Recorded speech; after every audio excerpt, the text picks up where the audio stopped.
hello to my little friend! So, an update on my Smith & Wesson M&P 15 22 long rifle AR platform that I ordered from Primary Arms. My FFL is Campsite in Huntington Station, Long Island. Anyway, as you guys know from a previous episode, my pickle is that it is shipped to them that's not New York State compliant. And the reason behind that is because it has an A2 flash hider on it, which is deemed illegal if you want to have a detachable mag, which is what I want to do. Not to mention the fact that they said that you really shouldn't pin a mag on that rifle anyway. It's no good. So I have to have my stock pinned. I have to have a featureless grip as well as a regular unthreaded barrel. Because my barrel is threaded, I need to pin and weld a thread protector, which I had bought. It's a 1/2 inch by 28 thread, right? Your standard barrel. So this is a stainless steel thread protector. So this needs to be drilled and pinned and then welded so that it'll never come off, right? I got that for like $7 on eBay. I thought it would be a nice contrast to the black barrel having a stainless steel tip on it. Pretty cool. They also make some fake flash hiders. They're solid. It just has grooves that make it look cool, you know, but I'd rather have it not protrude, you know what I mean? Anyway, so my pickle was that Campsite, they don't have a active gunsmith, so they couldn't do the pin and weld for me. So they would have to send it out to somebody that would do it, you know what I mean? And that probably would take months. So I didn't want to wait months. As you guys know, I also have an AR9, an AR15 that shoots 9mm Glock magazines. Anyway, I bought that rifle from Jimmy's Sport Shop over in Mineola, Long Island. So my buddy went over there to do a FFL transfer about selling his gun, whatever, and he asked Jimmy, hey, can you pin and weld my buddy's rifle barrel? He's like, sure, $50. So I called Campsite back and I said, hey, another gun shop is willing to do the pin and weld. Can I come by now and pick up my upper, only my upper? I'll bring it over to Jimmy's. Jimmy's will pin and weld. They'll put the thread protector on, right? Then I'll bring the barrel back to Campsite. Campsite only sells one featureless grip, and that's the Thordsen FRS Enhanced 15 featureless grip. That's like $150. Can you do? You gotta do it, right? Otherwise they won't release the rifle to me. So that's what I'm gonna have to do. Spend $50 over at Jimmy's to have the barrel pinned and welded, so that makes the barrel New York State compliant, and then have Campsite, pay Campsite $150 along with the $50 transfer, FFL transfer that I already paid them, to put the Thordsen stock on there. So that is at least all in one, because the Thordsen stock is a pistol grip and a attached stock to it too. So I don't have to individually pin my stock and add a featureless grip. The Thordsen stock is a grip and a stock all in one. So that'll do it, and they should be able to release the rifle to me. And of course I still can't shoot the gun because I don't have any magazines. Those magazines for that particular gun are back ordered everywhere. You can't buy them. I mean, unless you want to go pay gouged prices on eBay for like 120 or a gun broker for like 70, you know. If I get desperate, I might buy one for 70, but anyway, I have 8 back ordered. So I'm gonna go to Campsite now, and hopefully they'll turn over the upper for me to bring to Jimmy's.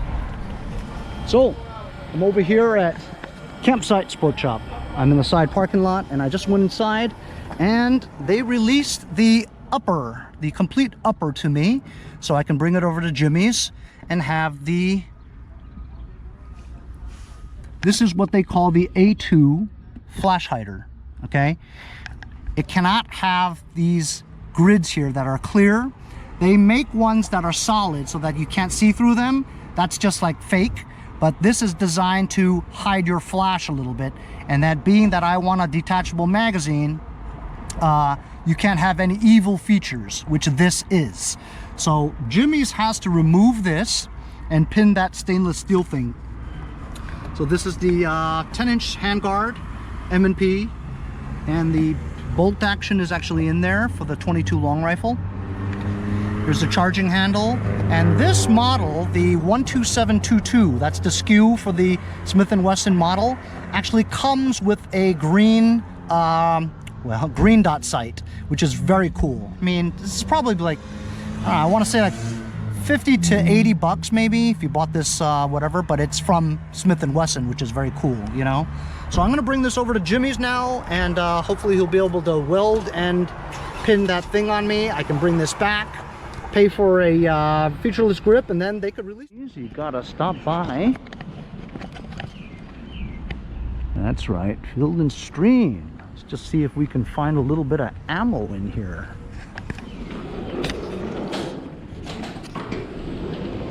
How are you? You need help? Yeah, I'm just going to ammo.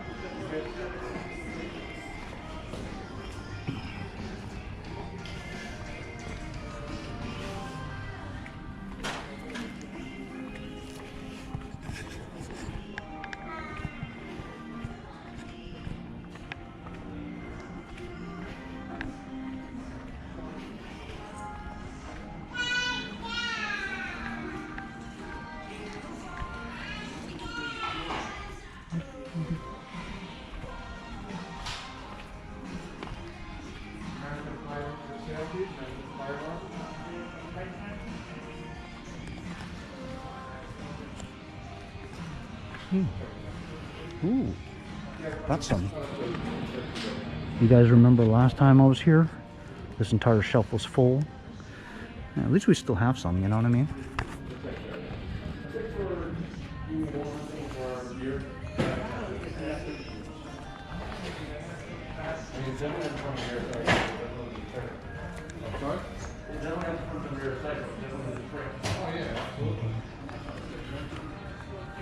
No 9. I believe they might have had 9 earlier. Well, yeah, I mean, before you leave, Hey, look at that. Remington is back.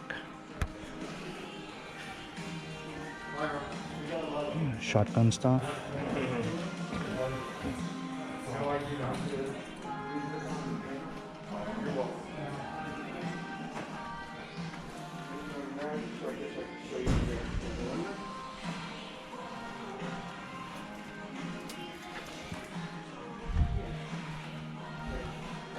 sir. 25.6, 25.6, 260s, 243, 7mm,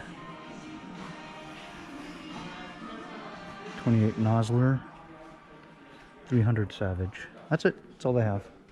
So getting some 22 is very cool. They still have two, I don't know, probably like 40 boxes left. Okay. So that's Jimmy's gun shop. I just walked in there. I open carried my barrel.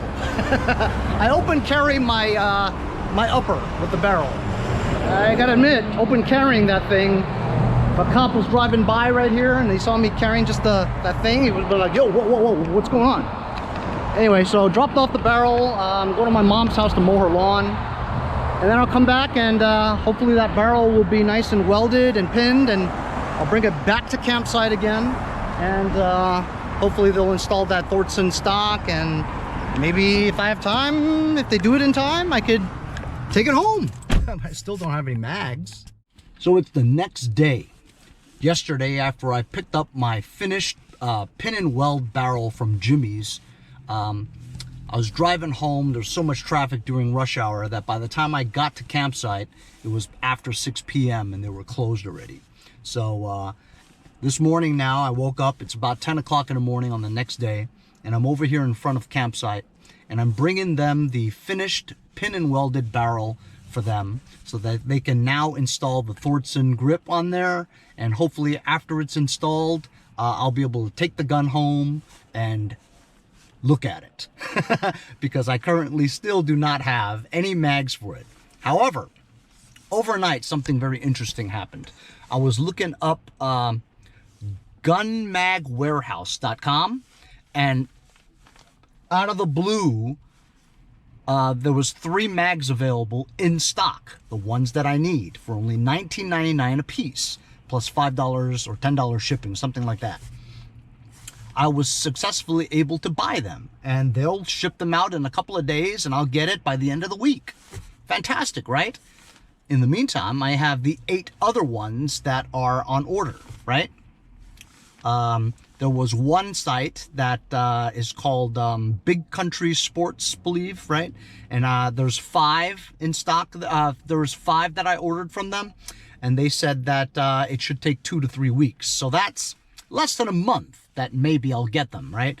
The other 3 mags that I ordered is from Badger Country something or other in Washington, and they don't have an ETA at all. You know, they're saying like maybe July or something, you know? And the other 2 I have ordered with Optics Planet, which also says July something. Well, I'm not going to wait for those, so I canceled those orders, you know. So I'm still waiting for maybe 5 that's back ordered, but in the meantime, hopefully I'm going to get my 3 that I just ordered last night, so I'll have mags by the end of the week, hopefully. So let me go bring this in, and I'm pretty sure they didn't put the grip on, the stock and the grip. So while I'm waiting for them to put that on, I'm going to drive over to Field and Stream, because last Saturday was when that big ammunition dump came in on a Saturday. So hopefully this morning they might have a new shipment of ammunition. We'll see.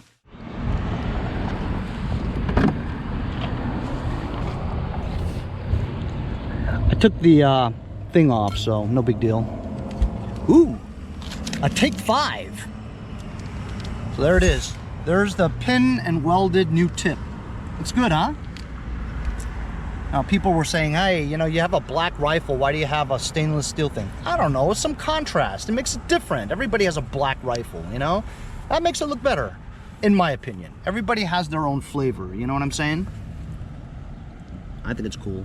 Anyway, so as you could see, it's just the barrel, you know, solid. There's no muzzle on it or a brake or a compensator or anything like that. That's what makes this legal. Okay, as promised, it only took about 10 or 15 minutes for the guy to install the grip. Are you guys ready to see it? They released it to me. I'm ready to go. Here we go. This is the Thordsen stock. Henry, we don't want to see the Thordsen stock, for goodness sakes.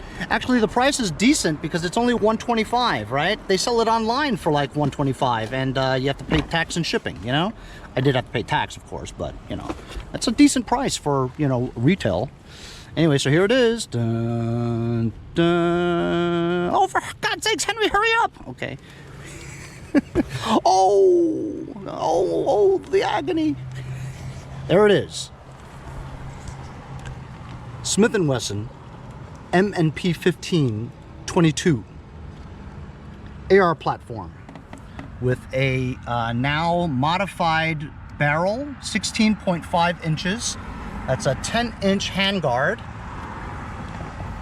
Smith & Wesson, Springfield, Massachusetts. Comes with the green dot optic from Smith & Wesson. This is the Thordsen stock, as you can see. It's curved at this angle. It looks a little weird, but honestly, I think this is a lot more comfortable to hold than a shark fin type. You know, the kind with the regular pistol grip that has a shark fin here that won't allow your thumb to go on the other side. So actually, your thumb being able to go on the other side to move it to safety and fire is very cool.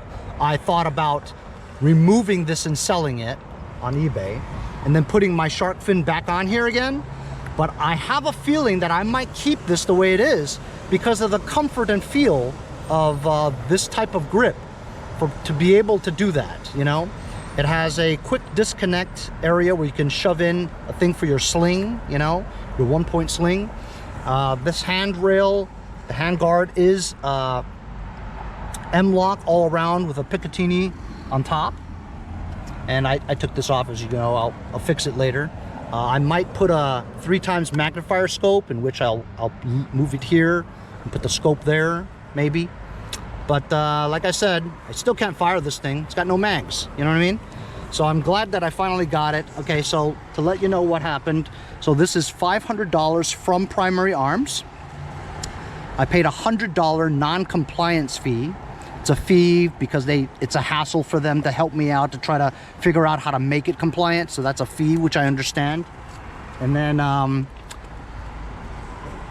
$125 for the Thordsen plus tax. I paid them, plus the $50 FFL fee, right?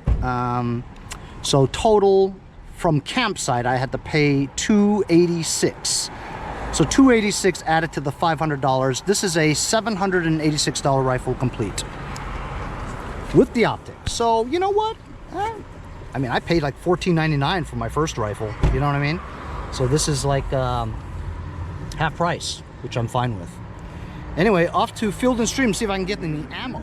Oh no. Can you believe that? I was just here yesterday. He sold out of like, just yesterday, 50 boxes or so. I'm glad I got my share, but incredible, huh? I mean, there was so much here before. God, so much. So as you guys saw, there's no ammo to be bought. However, my friend did text me and say, hey, while you're there, can you pick up some clay targets? And I'm like, I don't know what that is. You know, for skeet shooting and all that, you know, pull. I'm like, I don't even know what that looks like. He's like, just go and get it. And so this whole box of 90 targets, clay, $9.99. Isn't that pretty cheap? I mean, for goodness sakes, the packaging is worth $9.99. Anyway, that's my video on how to buy a rifle, a non-compliant rifle, online for $500. Well, once you get into New York State, it's a whole new ball of wax. You gotta make that gun legal, which is the reason why when people sell California or New York State compliant guns online, they're not $500. Well, actually mine was only $439 or something, you know? But it's the cost of converting it to make it New York State compliance. So in the end, I did forget, I did have to pay Jimmy the $50, so it was like $820. About $820 is what I paid total for this. So that's still pretty good. I mean, you know, it's half price compared to if you would have bought it in a shop locally, you know? And they don't even sell the 22 plinkers around here anyway, you know? But anyway, that's my video for today. How to do all that. Hope you guys enjoyed the video. We'll see you guys next time on Mowers and Blowers and Guns.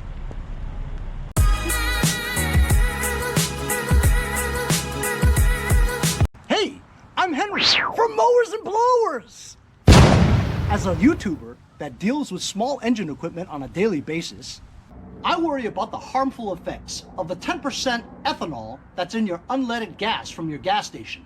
Here on the East Coast, as winter nears, I think about storing my summer lawn equipment for the winter.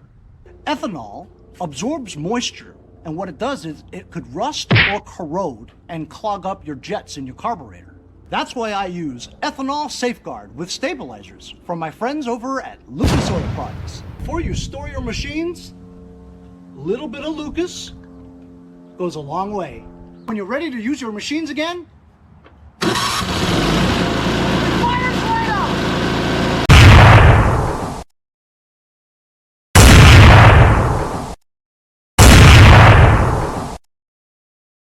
hey, if you guys enjoyed the video, remember to give me a like. Also, comment below. Subscribe. Remember, it doesn't cost anything to subscribe. It's free, right? Also, hit that little bell. That way you'll get post notifications whenever there's a new video and you won't miss out on any of them. Remember to follow my Instagram and Facebook, as well as if you'd like to donate $1 or $2, paypal.me/mowersandblowers. Really appreciate all the support. Also, to keep the videos coming every day, support the channel. Bye.